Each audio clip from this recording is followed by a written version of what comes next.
بات جو ہے وہ یہ ہے کہ آرٹیکل 89 کے اندر 59 کے اندر یہ بات موجود ہے کہ الیکشنز جو ہیں وہ پرپورشنل ریپرزنٹیشن کے اوپر ہوں گے، اور نہ صرف پرپورشنل ریپرزنٹیشن کے اوپر آئین کہتا ہے بلکہ آئین یہاں تک جا کے کہتا ہے کہ سنگل ٹرانسفربل ووٹ ہوگا، اور سنگل ٹرانسفربل ووٹ کا کے پیچھے ایک فلسفہ جو ہے وہ موجود ہے۔ اور جب آئین کو 1973 کے اندر بنایا گیا تو جو پیرنٹ نیشنل اسمبلی تھی اس کی اگر آپ وربیٹم تقریریں اٹھا کے دیکھ لیں تو اس میں آپ کو یہ بات واضح طور پہ ملے گی کہ اس کے پیچھے فلسفہ کیا تھا، اور وہ فلسفہ یہ تھا کہ سنگل ٹرانسفربل ووٹ اس لیے ہوگا تاکہ صوبے کے اندر، صوبائی اسمبلی کے اندر جتنی بھی پولیٹیکل تھاٹ ریپرزینٹڈ ہے وہ مین سٹریم فیڈریشن کا حصہ بنے اور وہ سینٹ کے اندر آئے اور وہاں پہ اپنا پوائنٹ آف ویو رکھے، تاکہ یہ کوئی بھی پارٹی یا ایتھنک گروپ یا لنگوسٹک گروپ یہ نہ سوچے کہ وہ مین سٹریم کا، مین فیڈریشن کا حصہ نہیں ہے۔ کیونکہ اگر آپ شو آف ہینڈز اس وقت کریں گے تو جو پہلی ایک یا دو پولیٹیکل پارٹیز جن کے پاس میجورٹی ہے، یعنی ٹریجری اور مین اپوزیشن پارٹی، انہی کے سینیٹرز آئیں گے۔ لیکن آپ نے یہ دیکھا کہ مختلف اسمبلیز سے اور بالخصوص چھوٹے صوبوں سے نیشنلسٹ جماعتیں جو ہیں وہ 5-5 6 ایم پی ایز کے ساتھ ایک سینیٹر کو سینٹ میں بھیجتی رہی ہیں۔ لیکن اگر یہ طریقہ کار اپنایا گیا تو نیشنلسٹ پارٹیز کو ایک سیٹ بھی ملنا مشکل ہو جائے گا سینٹ کے اندر۔ اسی طرح جو ریلیجس جماعتیں ہیں ان کی بھی ریپرزنٹیشن سینٹ کے اندر مشکل ہو جائے گی، کیونکہ ان کے پاس اتنے نمبرز نارملی صوبائی اسمبلیوں میں نہیں ہوتے۔ تو یہ مزید پولرائزیشن کی طرف ایک قدم ہے، اور جو بیسک فلسفہ اور جو بیسک بات آئین کے تحت کہی گئی ہے اس کی نفی آپ کرنے جا رہے ہیں۔ یہ بات درست ہے کہ الیکشنز کے اندر پیسے چلے اور چلتے ہیں، لیکن اس طریقہ کار کو ختم کیا جا سکتا ہے، اور اس طریقہ کار کو ختم کرنے کے لیے 2015 کی آخر میں اور 2016 کے ابتدائیے کے اندر سینٹ کی کمیٹی آف دا ہول بیٹھی تھی، اور سینٹ کی کمیٹی آف دا ہول نے بیٹھ کے اس مسئلے پہ کہ کس طرح ٹرانسپیرنسی سینٹ کے الیکشنز میں لائی جا سکتی ہے اس کو مد نظر رکھتے ہوئے ایک تفصیلی بحث ہوئی۔ دیگر دنیا کے اندر جو طریقہ کار ہیں ان پہ نظر ڈالی گئی، اور اس کے بعد ایک یونینمس رپورٹ، کوئی اختلافی نوٹ اس رپورٹ میں نہیں تھا، پی ٹی آئی بھی اس رپورٹ کا حصہ تھی، ایک یونینمس رپورٹ جس میں ایک طریقہ کار وضع کیا گیا ہے، جس میں سیکریسی آف بیلٹ بھی رہے، لیکن اگر یہ پتہ کرنا ہو کہ کس ایم پی اے نے پارٹی وپ کے خلاف ووٹ دیا ہے، وہ طریقہ کار اس رپورٹ کے اندر دیا گیا ہے، اور اس رپورٹ کا حصہ جو 40 سے زیادہ سینیٹرز جنہوں نے گفتگو کی ان سب کا وربیٹم اس رپورٹ کا حصہ ہے۔ لہٰذا نہ صرف آرٹیکل 226 کے اندر امینڈمنٹ کی ضرورت ہے جو یہ کہتی ہے کہ ماں سوائے پرائم منسٹر اور چیف منسٹر کے الیکشن کے دیگر تمام الیکشنز جو ہیں وہ سیکرٹ بیلٹ سے ہوں گے، بلکہ آپ کو آرٹیکل 59 کا بھی امینڈمنٹ کرنی پڑے گی.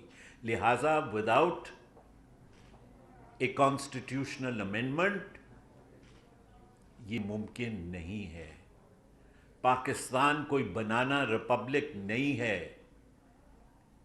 کہ جس کا کہ ایگزیکٹو کی اگر مرضی بنے تو وہ ایک دن کہے کہ جی آئین کے آرٹیکل کو ہم یوں چینج کر دیں گے، اور اگر ان کے پاس میجورٹی نہ ہو تو پھر ایک ایسا طریقہ کار بنایا جائے جس سے آپ آئین کی دھجیاں اڑا دیں. یہ آپ وفاق کو کی کوئی سروس اس سے نہیں کر رہے. میں یہاں پہ کیونکہ کل یہ بھی بات کی گئی کہ آرٹیکل 186 کے تحت ہو سکتا ہے کہ سپریم کورٹ سے رجوع کیا جائے اور سپریم کورٹ سے کی اوپینین لی جائے. پہلی تو بات یہ ہے کہ آرٹیکل 186 جو ہے اس کے تحت سپریم کورٹ صرف اوپینین دے سکتی ہے، پہلی بات. دوسری بات، آپ کے توسط سے میں سپریم کورٹ سے یہ بات کہنا چاہتا ہوں کہ یہ ایگزیکٹو پارلیمنٹ میں میجورٹی نہ رکھتے ہوئے آئین کی پروویژنز کو سرکموینٹ کرنا چاہتی ہے، and it wants to hide behind the Supreme Court. لہذا ٹرائیکاٹمی کا خیال رکھتے ہوئے جو آئین کے اندر دی گئی ہے، میں امید کرتا ہوں کہ سپریم کورٹ ایگزیکٹو کے اس کھیل کے اندر حصہ نہیں بنے گا، کیونکہ اس کے اگر اس طریقے سے آئین کو سرکموینٹ اور سبورٹ کرنے کی کوشش کی گئی تو یہ ایک نہایت ہی خطرناک طریقہ کار ہوگا جس کا متحمل وفاق اس وقت نہیں ہو سکتا. آخر میں صرف ایک نقطہ اور آپ کے سامنے رکھنا چاہتا ہوں سینٹ کے الیکشن کے علاوہ، اور وہ یہ ہے کہ کل یہ بھی کابینہ میں کہا گیا کہ این ایف سی کی جو پیسے ہیں ان کے مانیٹرنگ کا کوئی طریقہ کار کہ صوبے ان کو کس طرح خرچ رہے ہیں وہ وضع کیا جا رہا ہے. اس حکومت کو صوبوں کے اندر گورنر راج نافذ کرنے کی بڑی خواہش ہے، اور یہ فائنینشل گورنر راج ہوگا. یہ صوبائی خود مختاری کے اوپر ڈاکہ ہوگا. صوبوں کی ریونیو جنریشن اس وقت وفاق سے بہتر ہے، ریونیو کلیکشن صوبوں کی بہتر ہے. آپ نے تو 11-12 سال گزر گئے ہیں، آپ نے ابھی تک این ایف سی دیا ہی نہیں ہے، اور آپ اس کی مانیٹرنگ کی باتیں کر رہے ہیں. مانیٹرنگ تو صوبوں نے کرنی ہے کہ وفاق کی جو شاہ خرچیاں ہیں ان کے اوپر عوام کا پیسہ، صوبوں کے ریسورسز جو ہیں وہ استعمال کیے جا رہے ہیں. 15-20 لاکھ کے اوپر کنسلٹنٹس کو رکھا جا رہا ہے. دیگر شاہ خرچیاں جو وفاقی حکومت کر رہی ہے، نئے ڈویژنز بن رہے ہیں، نئی ٹاسک فورس بن رہی ہیں، تو وہ مانیٹر صوبے کریں گے. ایک فیڈریشن کے اندر صوبے مانیٹر کرتے ہیں. اور میں پہلے بھی یہ بات کہہ چکا ہوں، اور آخر میں یہ بات وفاقی حکومت سے میں کہنا چاہتا ہوں کہ این ایف سی کے ساتھ چھیڑ چھاڑ نہ کریں. آرٹیکل 160 کو رہنے دیں جس شکل میں وہ ہے، ورنہ اگر آپ نے چھیڑ چھاڑ کی بات کی تو پھر صوبوں سے یہ بات اٹھے گی. جس طرح آپ 1 یونٹ بنانے کی کوشش کر رہے ہیں، پھر صوبوں سے یہ بات اٹھے گی کہ سارا ٹیکس ہم کلیکٹ کریں گے اور وفاق پھر اپنا بجٹ ہمیں دے، اور ہم اس بجٹ کو چیک کر کے اور پھر ہم ریسورسز ایلوکیٹ کریں گے. آپ صوبوں کو ان کا جائز حق دینے کے لیے تیار نہیں ہے تو پھر one extreme will lead to another extreme. لہذا بہتر یہ ہوگا کہ جو آئین کے اندر طریقہ کار دیا گیا ہے، اس آئینی طریقہ کار کو آپ فالو کریں، صوبائی خود مختاری کو فالو کریں، اور جو ٹرائیکوٹمی آف پاور ہے کہ ہر ادارہ اپنا کردار ادا کرے آئین کے تحت، وہ ادارے اپنا کردار ادا کریں. اب میں شیری رحمان صاحب سے میرے خیال میں بسم اللہ الرحمن الرحیم سینیٹر رضا ربانی نے بہت ہی مفصل بہت ہی مفصل بات کرنی ہے. نہیں تو خاص ضرورت نہیں ہے، آ جائے گا نا، آ جائے گا. میں نے اس پر یہ پریس کانفرنس رضا صاحب کی ہے. نہیں میں صرف یہ ارے بھائی آپ لوگ اتنا بدنظامی نہ کریں. میں آپ سے کہہ رہی ہوں کہ یہ بات بہت واضح کر دی گئی ہے رضا صاحب کی پریس کانفرنس میں کہ یہ حملہ کر رہے ہیں صوبائی حقوق پر. یہ حملہ ہے. ڈاکہ تو یہ ڈاکو راج ڈالتا رہتا ہے. ہمیں سب نے دیکھ لیا ہے ان 2.5 سال میں کہ انہوں نے پارلیمان پر کس طرح حملے کیے. انہوں نے پارلیمان کو آرڈیننس فیکٹری بنایا. انہوں نے پارلیمان کو بالکل بے توقیر کر کے چھوڑا ہوا ہے اور irrelevant بنانے کی کوشش ہے. اب سینٹ کے الیکشن کو جو معتبر ادارہ ہے، جو پرماننٹ رہتا ہے، جو صوبوں کی اکائیوں کی نمائندگی کرتا ہے اور ان کے حقوق کا ضامن ہے، آپ اس کے الیکشن پر، اس کی ٹائمنگ پر حملہ کر رہے ہیں. اور مجھے تو خاص طور پر یہ واضح ہو گیا ہے آج بھی اس پریس کانفرنس کے بعد کہ یہ آئین کو بھی کچھ نہیں سمجھتے. یہ جو بات، جی آپ تو پلیز ذرا سا پریس کانفرنس ایسے نہیں ہوتی. جی تھوڑا سن لیں.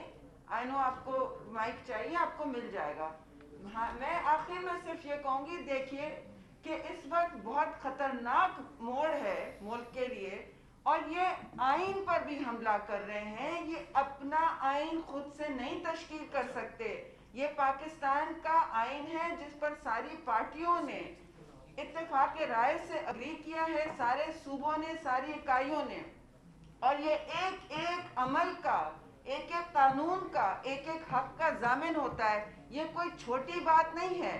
اور انہوں نے جس طرح پارلیمان کو ایک طرف کر کے اپنی ایما پر سب کچھ چلایا ہے، وہ اسی طرح واضح ہو گیا ہے کہ جیسے رضا صاحب نے کہا، وہ عدالت کے پیچھے چھپ کے آئین کو بھی، جو صرف تشریح کر سکتا ہے، عدالت صرف تشریح کر سکتی ہے، انٹرپریٹیشن ہو سکتا ہے. They don't make laws. In per law making کا کوئی ان کی ذمہ داری نہیں ہے، نہ ان کا حق ہے. لیکن وہ اس وقت پورے ملک پر 1 یونٹ اور ایک اپنا ڈاکو راج مسلط کر رہے ہیں.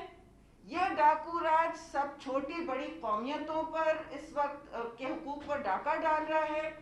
جو ملک کا پرماننٹ پارلیمنٹری ادارہ ہے سینٹ, جو اس صوبے کی بھی حقوق کے ضامن ہے اور ہر صوبے کی, ہر اکائی کی, اس پر بھی اپنا راج چلانا چاہتا ہے. آپ دیکھ لیں, اب ہم سارے پارلیمانی لوگ ہیں, آئین کے تابع لوگ ہیں, ہم نے کون سا بدل دینا تھا؟ جو ان کی اس وقت نمبرز ہیں اس کے مطابق ہی آتا, کون سا کچھ ہو جاتا. مگر یہ اتنا ڈر گئے ہیں اس وقت, افسوس سے میں کہوں گی کہ بوکھلاہٹ اتنی ہے کہ ایک دن وہ, جس دن پی ڈی ایم کا جلسہ ہوتا ہے, اور یہ پی ڈی ایم کے جلسے کے ہی ریئیکشن ہے, یہ اسی کا رسپانس ہو رہا ہے کہ اب جو ریلیز ہوں گی, جو تحریک چلے گی, جیسے چلے انہوں نے کہتے ہیں کہ جی ہمیں کوئی پریشانی نہیں ہے, اور پرائم منسٹر اپنے کتوں کو کھانا کھلاتے ہوئے ایک تصویر ریلیز کرتے ہیں. ملک اس وقت تباہی فیس کر رہا ہے, کا سامنا کر رہا ہے, اور آپ یہ تصویر, سب کو حق ہے اپنا اپنا وقت گزارنے کا, لیکن آپ ڈیلیبریٹلی دانستہ طور پر ملک کو کہتے ہیں کہ میں بالکل ٹھنڈ پروگرام میں چل رہا ہوں, مجھے کوئی پرواہ نہیں ہے عوام اس وقت کس طرح بلبلا رہی ہے. اور پھر ہم سے کہتے ہیں پی ڈی ایم موومنٹ انتشار پھیلا رہے ہیں. انتشار تو یہ پھیلا رہے ہیں, عوام ہم سے آگے ہے, اور اب آپ ڈاکہ ڈال رہے ہیں عوام کے حقوق پہ, پارلیمانی سسٹم پہ, جس کو آپ کچھ نہیں سمجھتے.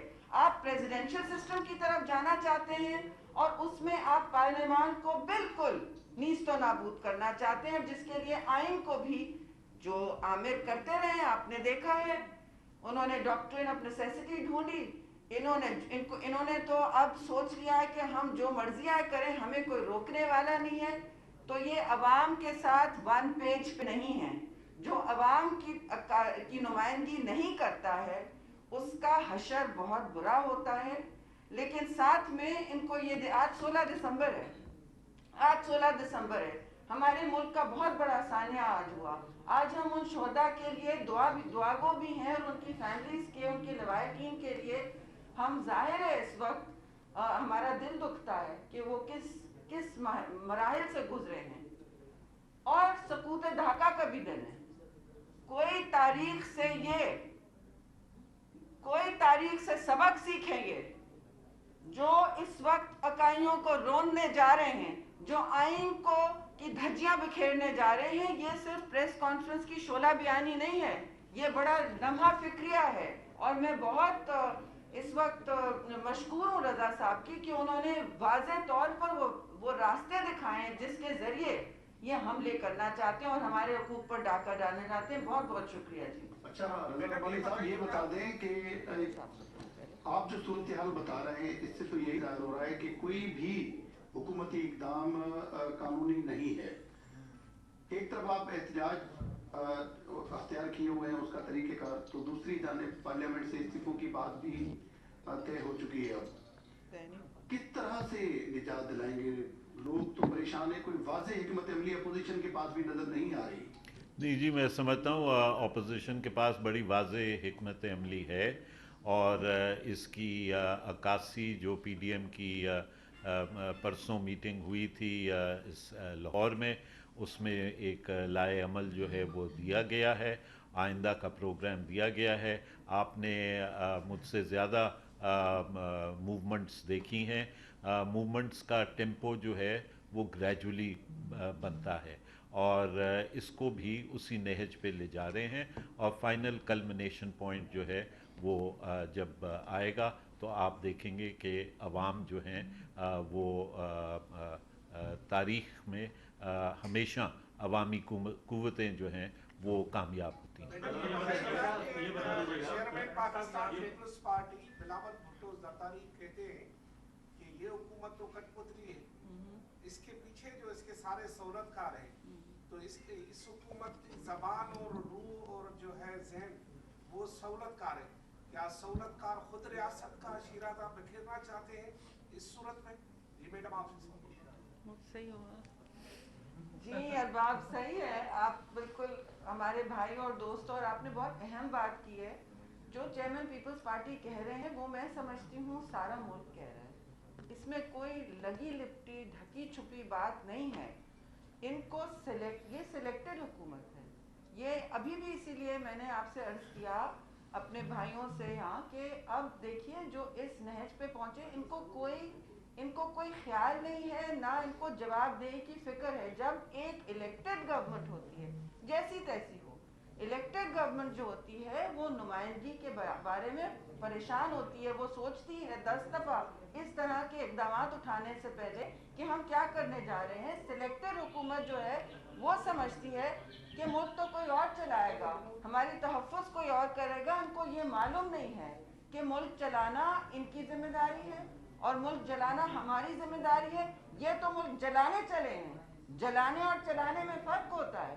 اور ہم جو ہیں اس وقت کہہ رہے ہیں کہ ہوش کے ناخن لیں، اس طرح کے اقدامات نہ لیں کہ اپنے آپ کو وہ بند گلی میں لے جائیں اور پاکستان کو اور مشکلات سے دوچار کریں جو اس وقت فیس کر رہا ہے. ابھی بہت مراحل ہیں پاکستان کو، اور ایک خطے میں بھی آپ نے دیکھا کیا صورتحال ہے. پاکستان پیپلز پارٹی نے تو ہمیشہ ایک بہت رسپانسبل، ذمہ دارانہ، وفاقی طرز عمل رکھا ہے. ہمارا نظریہ بھی یہ ہے، ہم نے کسی کے مخالف کوئی علم نہیں اٹھایا.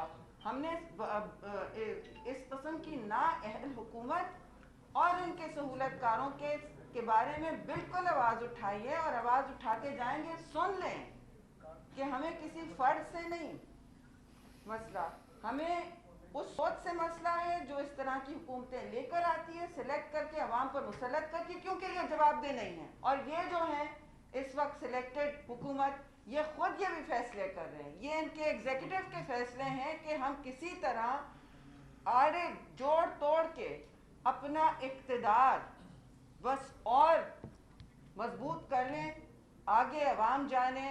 سونامی، بے روزگاری اور اس وقت انفلیشن کی سونامی میں پسے، ہمیں کچھ نہیں. یہ بات ہے. میرا سوال یہ ہے کہ پہلے بھی پیپلز پارٹی کے چیئرمین کہتے رہے کہ جو گلگت بلتستان کا الیکشن ہے وہ ٹیسٹ کیس ہوگا کہ دھاندلی اب دوبارہ سے نہ ہو، اور وہاں پر بھی تمام جو جماعتیں ہیں وہ یہی کہتی رہی کہ وہاں پر کوئی دھاندلی. اور اب بھی اگر وفاقی حکومت اسی طرح فروری میں ہی سینٹ کے الیکشنز کرا دیتی ہے تو اپوزیشن جماعتوں کا کیا کرے گی؟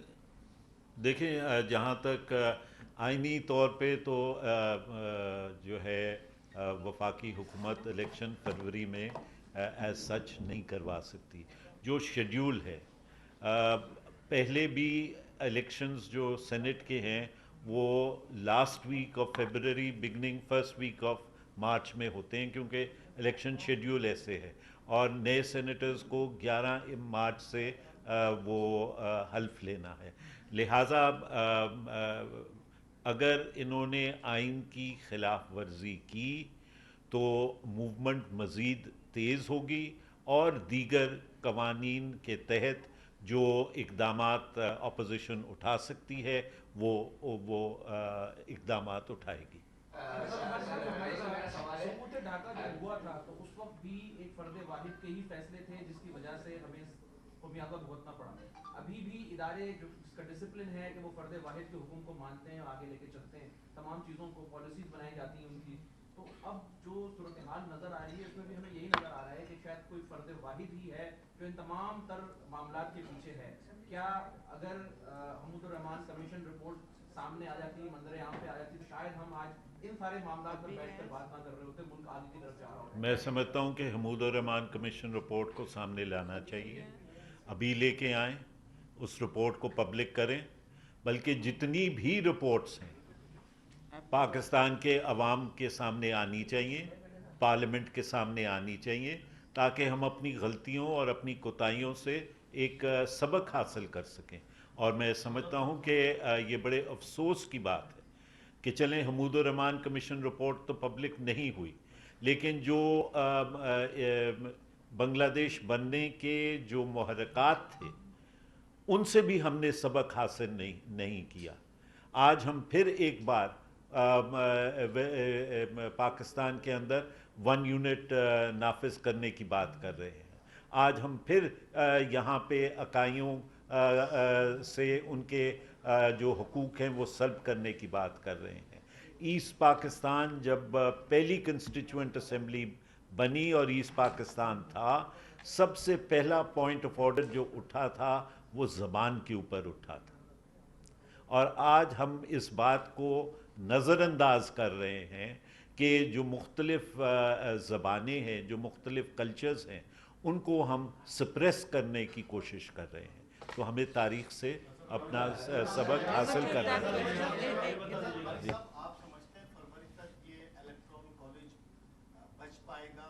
کیونکہ جو پاکستان پیپلز پارٹی کی اب اس وقت اسٹریٹجی ہم دیکھ رہے ہیں، اور جس طرح سے استعفے جمع کیے گئے ہیں، جو پی ڈی ایم نے تمام متفقہ طور پر دستخط کیے ہیں، اور یہ اندیا بھی یہاں بیٹھ کر ہی دیا گیا ہے کہ وزیر اعلیٰ کے پاس یہ اختیار ہے کہ وہ اسمبلی ڈسالو کر دیں، آپ سمجھتے ہیں کہ جو صورتحال جس طرف جا رہی ہے اور آپ سینٹ کا جس طریقے سے الیکشن بچانا چاہتے ہیں، اس میں پاکستان پیپلز پارٹی کی کیا اسٹریٹجی ہوگی کہ الیکٹرال بچے یا نہ بچے؟ دیکھیں پاکستان پر جائے گی پاکستان؟ جی، پاکستان پیپلز پارٹی کی بڑی واضح اسٹریٹجی ہے۔ پاکستان پیپلز پارٹی کی ہمیشہ سے پرو ڈیموکریسی اسٹریٹجی رہی ہے۔ نمبر 1، پاکستان پیپلز پارٹی نے ہمیشہ پاکستان کے غریب عوام کا ساتھ دیا ہے۔ پاکستان پیپلز پارٹی نے ہمیشہ آئین کی حکمرانی کے لیے جد و جہد کی ہے، یہاں تک کہ پاکستان پیپلز پارٹی کے فاؤنڈر چیئرمین شہید ذوالفقار علی بھٹو نے اپنی جان دے دی۔ آج بھی پاکستان پیپلز پارٹی اسی نہج کے اوپر، اسی پروگرام کے اوپر چل رہی ہے، پہلی بات۔ دوسری بات یہ ہے کہ پاکستان پیپلز پارٹی اس وقت پی ڈی ایم کا حصہ ہے، اور Pakistan Peoples Party P D M کے ساتھ ایک پیج کے اوپر ہے۔ جو اب دیکھیں الیکٹرل کالج کا جہاں تک تعلق ہے، تو جو ابھی تک پی ڈی ایم نے جو شیڈیول دیا ہے اس میں 31 جنوری تک کا کٹ آف ڈیٹ انہوں نے دیا ہے۔ اس کے بعد جو پی ڈی ایم فیصلہ کرے گی، پیپلز پارٹی اس فیصلے کے ساتھ چلے گی۔ ریزگنیشنز اپنی لیڈرشپ تک جمع کرنے ہیں۔ شہری رحمان صاحب، آپ کی جو اسٹریٹجی ہے کیا ہے، اور نون لیگ نے جو اپنی اسٹریٹجی سامنے لیا ہے کہ بھائی جو استعفے ہیں وہ سینٹ کے الیکشن کے بعد دی جائے، پیپلز پارٹی کا متفقہ فیصلہ اپنا ان کا کیا ہے کہ وہ کیا سینٹ الیکشن کے بعد دینا چاہتے ہیں یا پہلے؟ اور دوسرا، وزیر اعظم کا بھی بیان آیا ہے کہ وہ چاہیں تو وہ حکومت جو ہے آرام سے جو ہے ہارس ٹریڈنگ کر سکتی ہے سینٹ الیکشن، وزیر اعظم کا بھی سب بیان ہے۔ یہ تو بڑی عجیب آپ نے بات بتائی کہ وزیر اعظم خود اعتراف کر رہے ہیں اپنی نااہلی اور اپنی ڈکیتیوں کی، کہ وہ ہارس ٹریڈنگ کرنے تیار ہیں، اور کہہ رہے ہیں میں بہت آسانی سے وہ دھمکی دے رہے ہیں اپنی نااہلی اور اپنے ڈکیتیوں کی۔ چلیں وہ دھمکی دیتے رہیں، پیپلز پارٹی کبھی دھمکیوں سے نہیں ہٹی ہے۔ جی، مزاحمتی سیاست ہم جانتے ہیں، اور جہاں تک آپ کا سوال ہے، جیسے رضا صاحب نے کہا، ہم بالکل پیپلز پارٹی اس وقت پی ڈی ایم کا ایک بہت کلیدی حصہ ہے۔ ہم اس میں ان کے بھی جو فیصلے آتے ہیں اس سے پابند ہیں۔ 31 دسمبر تک ہم نے اپنے ریزگنیشن جمع کرانے ہیں اپنی لیڈرشپ تک، اور اس کے بعد ہماری سی سی نے ملنا ہے اور ہم نے پھر آگے چلنا ہے۔ بات یہ سمپل سی ہے کہ اس وقت بھی استعفے جتنے ہیں وہ پیپلز پارٹی کے سب سے زیادہ جمع ہوئے ہیں۔ میرا آپ سے یہ سوال ہے کہ آپ نے گزشتہ